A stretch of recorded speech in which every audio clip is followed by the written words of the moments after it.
What is up, Scrub fam?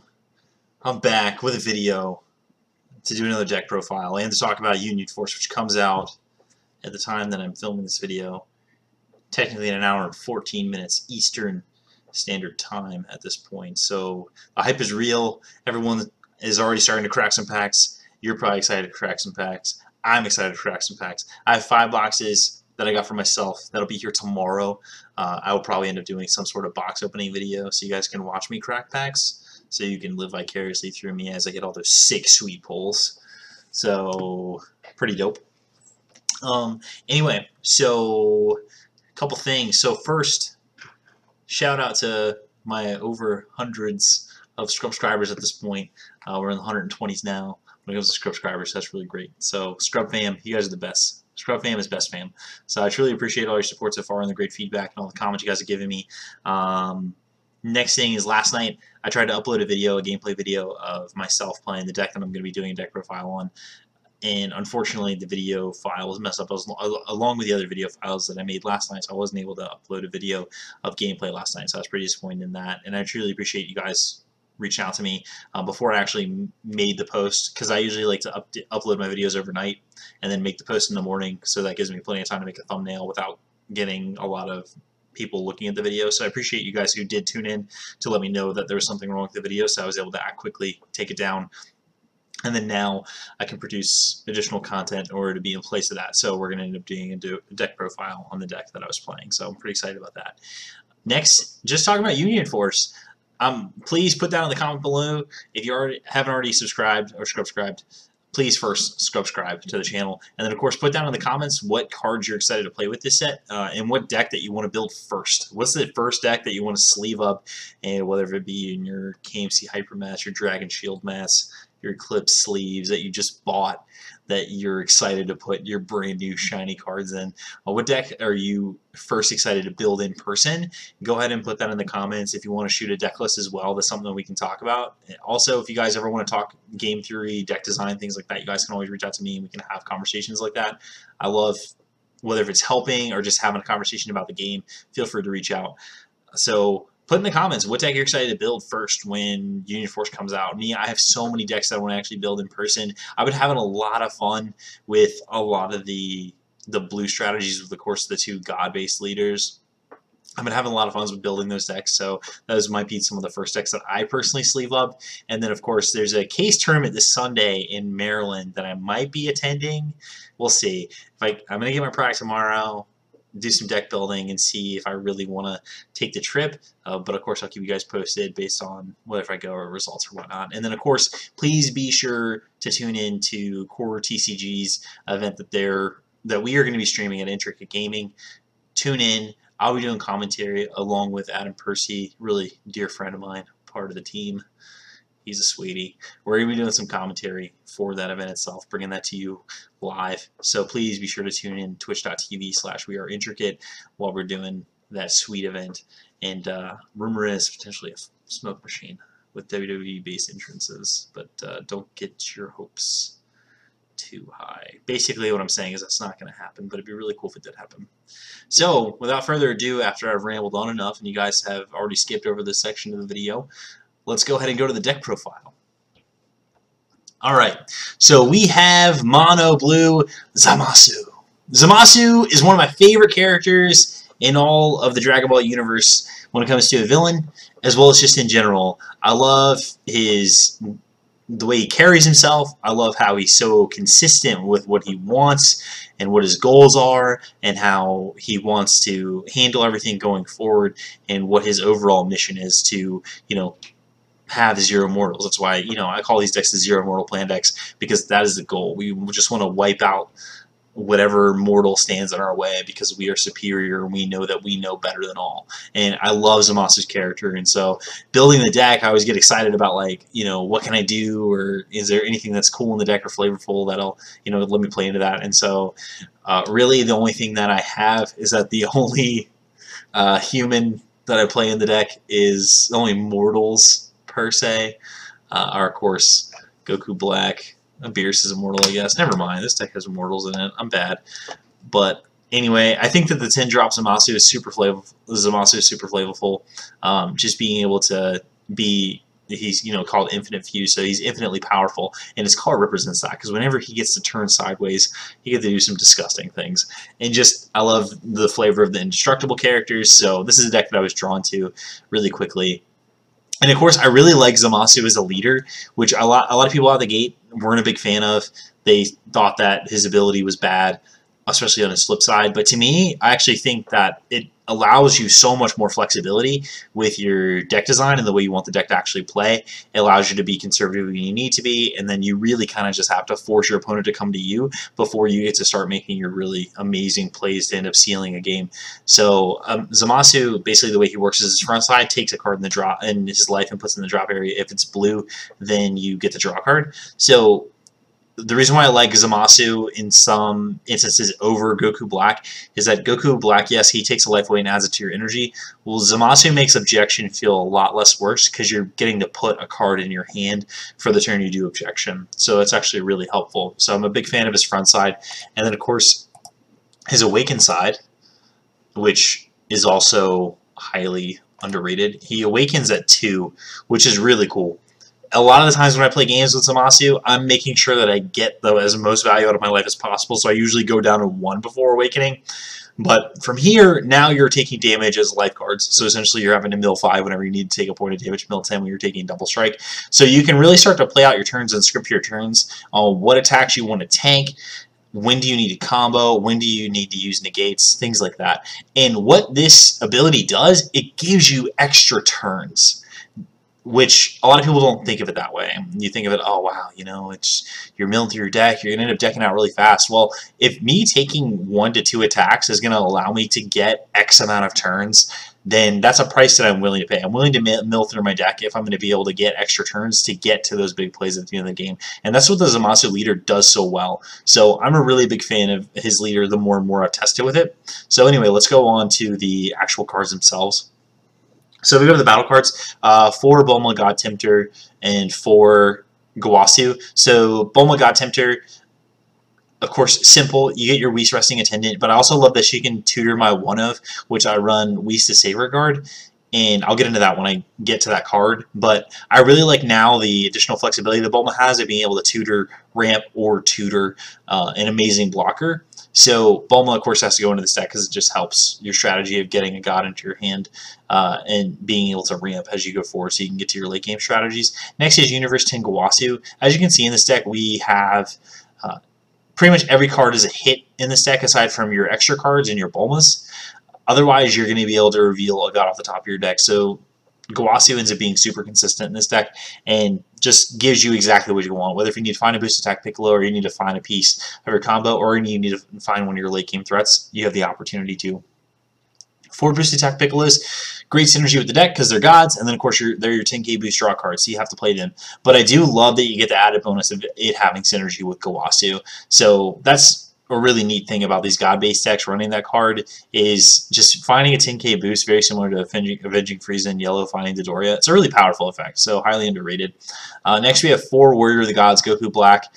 I prefer to play the 2-drop. The reason why I like to play the 2-drop over the promo, which I think the promo is good, but there's a lot of times where I don't want to inflict 2 damage to myself, like a lot of times when I play the game. So I do think that promo is really good situationally. Like for a turn, you're going to be able to play that and then drop the 8-drop Goku Black if you're playing a Goku Black leader deck, so you can actually get the benefit of it.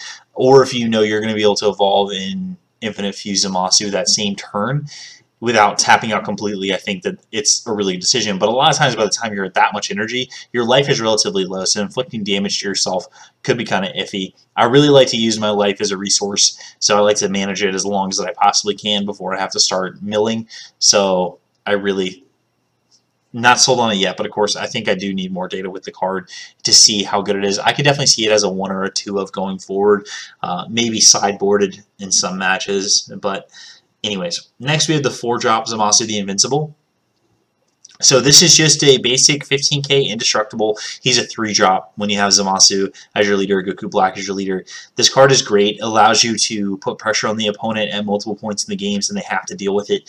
Most of the time, the only way they can deal with it is a Mafaba, or they're going to have to play a Peel-Off and then use a Revenge Blocker that same turn in order to be able to kill him. So he requires some crazy shenanigans to get him off the board. So I'm a really big fan of this card. And of course, it's only really playable in the God-based decks with Zamasu and Goku Black because, again, it'd be competing for a lot of slots at 4 if it was just a straight-up 4-drop. So I really like it as essentially my 3-drop in this deck. And, again, no one really talks about this. 0+5k combo.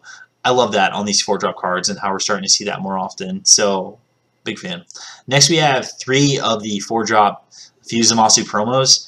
These are just pseudo removal, and I really just wanted to balance Beerus's and Zamasu's. I like the fact that I can play this Zamasu on 4 and get the effect no matter what, and then have a Zeno button for backup. And then Beerus, of course, is going to end up being your 5-drop a lot of the time because you need to have energy, 5 energy in place so you can actually kill something on the table. So I go with a 3-3 split here just for that balance. And again, it gives me a total of 6 cards that are able to deal with your opponent's cards. So I really like playing these at 3 and 3 in the deck so far, and testing has felt really good. Next, we have 3 Whis, the Resting Attendant. So, again, this is just a part of your ramp strategy, and tutorable by Bulma, plain and simple. That's really what you're looking to do. And then we run 1 Whis, the Sacred card. So this as a bullet in the deck has been highly effective to the point where I've thought about playing additional copies, whether it be main deck or sideboard, but getting this down, usually if it's just the 1 copy that I run in the deck, it's really hard for my opponent to kill because sometimes they'll swing, I'll block, they won't combo, I'll combo over it to keep it alive, or sometimes they end up having to invest multiple cards just to get it off the table. So really big fan of Whis' Sacred Guard. I think this is a card that will start to see even more play, especially in the God-based decks, whether it be Beerus, Zamasu, or Goku Black. So this is definitely something to look into when you guys are testing this set as well. Next, 2 Zamasu, the Alert God, as 6-drops. Or an Evolve for 5. So this card, I really think of it as more negates in the deck because I really didn't want to get too clogged up on extra cards, but I wanted to be able to have additional negates, and Zamasu kind of gives you that flexibility of turning one of the cards in your hand to negate an attack. So I really like this Zamasu. I don't like it at a ton of multiple copies since it is pretty situational when you use it, but I do like that he's indestructible and he's a 25k, so that this ends up being a huge threat. Usually you're going to get in a point of damage every single time that you turn it sideways. So again, really big fan of the indestructible cards. But again, like I said, I don't feel they're overpowered because they're only playable in a handful of decks. But now, you know, sometimes I won't even evolve into the 6. Sometimes I'll play the 4, then I'll play the 6 anyway, just straight up on its own. Now I have 2 indestructible attackers that are putting pressure on the opponent. Like I stated before, at 15k, if your opponent's at 10k, your opponent either has to combo or they're taking a damage, and then a 25k later in the game when they're 15k, they're either negating or they're having to contribute 2 cards in order to take care of this to stop from taking any damage. So really big fan of the 25k indestructible. In the last battle cards, we have 3 of the 10-drop Infinite Zamasu. This is your game ender. This is how you win the game. This is how the game comes to a close. I play 3 copies because it is a card that I rarely ever want to charge, and I do like actually playing it in multiples. So in a lot of my testing, I'll either evolve one. So I'll evolve, get one down, turn it sideways, cause some havoc, and if the game is still going on, I'll drop a second one just for 10 straight energy, no problem, and turn that one sideways as well. The fact that this does a damage automatically, kills a land, kills a battle card, kills a card from your opponent's hand, all before your opponent gets to combos if they don't negate, is insane. It's extremely strong, and again, it's just another threat that is gigantic. 30k, indestructible. Your opponent has to combo heavy just to get over that if they even want to. And then, of course, like I said, it just picks up so much value every single time it turns sideways. This is one of my favorite cards to play to end a game. It's so flavorful. It just feels so good when you're doing it. And, you know, there's a lot of times where you're going to get there, especially in this deck itself, because it does a really good job of just staying alive long enough to make the play. So, again, I run 3 copies because I want to see it and I want to play it in multiples. Next, we go to our extra cards. Pretty straightforward. 4 Whis Coercion, great negate. basically playing it for free. You can tap, can tap just down to 1 energy on our turn and have a negate up if we need to defend ourselves. 4 objections. The fourth copy is often charged. Sometimes even the 3rd copy. You really only need to play 1 or 2 of these a game, but you really just want to see them early, whether it be turn 2, turn 3, turn 4. You just want to make sure that you have them. 3 Sensu Beans. The 4 Sensu Bean, when we start getting into sideboards, which this will be after the set releases and we get some more information on metagames that develop, the 4th copy would inevitably be in the sideboard. But Sensu Bean in this new format is extremely important because of tokens. Gotenk tokens are going to be everywhere because the 5-drop Gotenks is extremely powerful. It's an easy way to close out a game, especially if your hand size is really low. And Sensu Bean pretty much ends up being multiple negates for the turn, or ends up forcing your opponent to spend multiple cards. So Sensu Bean, again, continues to be a staple going into the next format. 2 Mothaba. This is starting to be the number of Mothabas that I'm playing main deck now. Even in a deck like this that wants the additional negates, that's why I'm doing 2 Mothaba and 2 Alert God Zamasus. It's just, like I said, I want to have the feeling of having the additional negates, but 2 Mothaba feels right, because now I know that Mothaba is good when tested in certain situations. There's some matchups where you may want to side up to a 3rd copy, especially in the red matchup where they're playing Jirins, and their Jirins can swing your Warrior the Gods Goku Black. So Mothaba kind of just negs him for a turn and a half until you're able to deal with him on your turn, whether it be your 4-drop Zamasu or 4-drop Beerus. So Mothaba is still an amazing card. It gives you time to be able to deal with something and can just deal with an annoying threat for multiple turns. So still an extremely powerful card, even post the ruling where the card's autos still trigger. So still a huge fan of Mothaba. And then 2 Xenobutton. This is a card that it's not a staple in every blue deck for sure, but it is a card that I see that I want to play in a lot of these ramp strategies that just tap a lot of energy on some turns just to play their bigger threats. So I think Xenobutton is a card that you're going to continue to see. Some additional considerations from this deck itself. You could think about running Grand Priest as the number of gods we have in the deck. The thing is I really like how this deck sometimes can just flood the board. Like sometimes I'll just have multiple Bulmas, Gawasus, 4-drop Lises just sitting on the table that I can combo with that aren't taking up space in my hand. So I don't know how I feel about Grand Priest, but it is something that you could test if you really want to get to 10 energy quicker. But other than that, this deck's been really fun to play and testing so far. I've had a lot of really good experiences with it, got it in a lot of games, and I don't know if this is the perfect shell, but I do feel like this is definitely getting started in the right direction. If you guys have any feedbacks or any feedback or things that you would like to see in the deck, or questions why I've done things a certain way, or just questions in general about the deck itself, feel free to reach out to me. If you guys are looking for helps on your builds going forward, or just want a deck list to mess around with, because let's say you don't have any time, feel free to message in the comments on the YouTube video, or just send me a message on Facebook. I'm always pretty available. I try to get back in a timely fashion, but of course I do have a life and stuff besides Dragon Ball Super, but I do love Dragon Ball Super. Dragon Ball Super is the best. Dragon Ball Super is bae. But anyway, that's it. And by the way, just a reminder, Buck Lane still doesn't have a regional, in case you were wondering. My flight is booked for the Hartford, Connecticut event, so if you guys are going to be there, please come say hi. I'm just a really tall, awkward-looking dude that likes to play the Dragon Ball Super card game, so you'll see me there. I'll be playing the event, so it'll be super fun. Anyways, please sure to subscribe to the channel, become part of the Scrub fam. I'll probably have to make some t-shirts or some hats or something for the Scrub fam, the Scrub Nation out there. But anyway, please subscribe to 3XG Productions, as well as you get a chance, please subscribe to.